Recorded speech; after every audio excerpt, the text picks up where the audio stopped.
தமிழகத்துல எதுங்க பெரிய பிரச்சனை? போதையா? குழந்தைங்களுக்கு பாதுகாப்பு இல்லாததா? விலைவாசி ஏற்றமா? இல்ல பெண்கள் பாதுகாப்பு இல்லாம அழுவது தமிழ்நாடு சட்ட ஒழுங்கே எல்லாம் கிடையாது. தமிழகத்துல ஒரே பிரச்சனை விசிலா. அந்த ஒரு 3 கிராம் விசில பார்த்து பயப்படுறானுங்க. அந்த விசிலுக்கு அவங்க போட்டிருக்கிற சட்டம் தெரியுமா? கவுன்சிலர் வார்டுக்கு போயிருப்பாரான்னு கூட தெரியல. நேரா போய் தூய்மை பணியாளர்கிட்ட விசில் அடிக்காதீங்க, ஒரு மாதிரி அனீஷியா இருக்குது, அதனால ஒரு ஒளி பெருக்கான் வாங்கி கொடுக்கிறாரு. 3 வருஷமா நீதானடா கவுன்சிலர், எங்கடா போயிருந்த இவ்வளவு நாள்? இல்ல கிரிக்கெட் மேட்ச் ஸ்டேடியத்துக்குள்ள விசில் அலௌட் இல்ல. இங்க எப்படி இருக்குன்னா சட்டம் ஒழுங்கு என்ன பாக்கெட்ல கஞ்சா போபோ இங்க என்ன பாக்கெட்ல அப்படின்னு என்னடா அது கழுத்துல விசில் புடுறா ஒண்ணா புடுறா புடுறா புடுறா. ஏய் என்னடா காமெடி பண்ணிட்டு இருக்கீங்க? ஒவ்வொரு வீட்டுக்குள்ளேயே விசில் இருக்குடா. எங்க அம்மாங்க வைக்கிற சமையல்ல இருக்கிற பால் குக்கர் அரிசி குக்கர் அடிக்காத விசில் அடிக்க போது அதுக்கு என்ன பண்ணுங்க தெரியாது. சரி, தமிழகத்துல இருக்க பிரச்சனை இப்படி இருக்குன்னா திருவள்ளூர்ல எது பெரிய பிரச்சனை? நம்ம கொடியை கட்டக்கூடாது. வருகை தரும் அண்ணன் ராஜ்மோகன் அவர்களுக்கு வணக்கம்.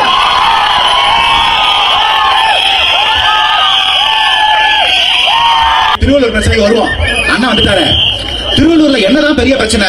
மக்களுக்கு என்ன தீர்வு கொடுக்கணும்? ஒண்ணும் இல்ல, அந்த தாவேகா கொடியெல்லாம் அவுத்துட்டீங்கன்னா எல்லாரும் நிம்மதியா இருந்துருவாங்க. அந்த ஒரு கொடி கட்டுறதுதான் இங்க பிரச்சனை. நான் ராஜா கொடி பறகுதா? சரி, அங்க இருக்கிற கொடி அவுத்துவீங்க, ஒவ்வொருத்த மனசுக்குள்ளே ஒரு கொடி இருக்கு, இதெல்லாம் பண்ண போறீங்க? ஐயா, எங்க பெண்கள் வைக்கிற மஞ்சளும் குங்குமமும் தாயா இந்த கொடி, இதை என்னப்பா பண்ண போறீங்க? சரி, பாவம் அவங்களுக்கும் வலிக்கும்ல. காவல்துறைக்கு எவ்வளவு நெருக்கடி இருக்கு நம்மளால புரிஞ்சுக்க முடியுது. ஆனா நம்ம கொடுக்கிற வாக்குறுதி, நம்மளோட கொள்கையே அரசியல் தலையீடு இல்லாத அரசாட்சியா இருக்கும். அன்னைக்கு யாரும் காவல்துறையினர் எப்படி எல்லாம் டிஸ்டர்ப் பண்ண மாட்டோம்.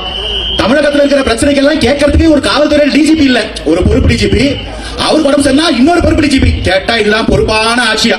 அதை சொல்றதுக்காக ஊடகத்தில் ஆள் பிடிச்சு வச்சிருக்காங்க. போட்டு கொஞ்சம் கூட பாவ புண்ணியம் பார்க்காம இந்த அடி அடிப்பீங்க ஒரு ஆளுங்கட்சிய. கேட்க கேட்க என் மனசுல ஒன்னே தான் ஓடிட்டு இருந்துச்சு. எள்ளுவாய புக்கலையே ஆளுங்கட்சி கூட பார்க்கலையே. மாநாடு ஒண்ணு நடத்துறாங்க. அந்த மாநாடுக்கு என்னப்பா பஞ்சாயத்தாப்பா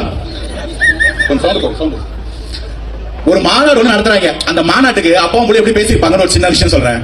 அப்பா என்னப்பா ஒரு மாநாடு மட்டும் எல்லாரும் அப்படியே உட்காந்து பாக்குறாங்க, நம்மள பார்க்க மாட்டாங்க, என்ன பண்ணணும் சொல்லு மகனே? அதே மாதிரி நம்மளும் ஒரு ரேம்ப் போட்டுக்கலாம், அதே மாதிரி வெள்ளை சட்டை காக்கி பேண்ட் ஏத்துக்கலாம், அதே மாதிரி செல்ஃபி எடுத்துக்கலாம், அதே மாதிரி வீடியோ போட்டுக்கலாம். ஏண்டா எடுத்துக்கலாம், பறிச்சுக்கலாம், புடிக்கலாம், வாங்கிக்கலாம்னு ஒண்ணு இருக்கு. அந்த வார்த்தை உங்களுக்கு தெரியுமாடா? எப்பப்பெல்லாம் வந்து தளபதி பத்தி காப்பி அடிக்கும் போது எனக்கு ஒரு பயம் பக்கு பக்குன்னு இருக்கும்.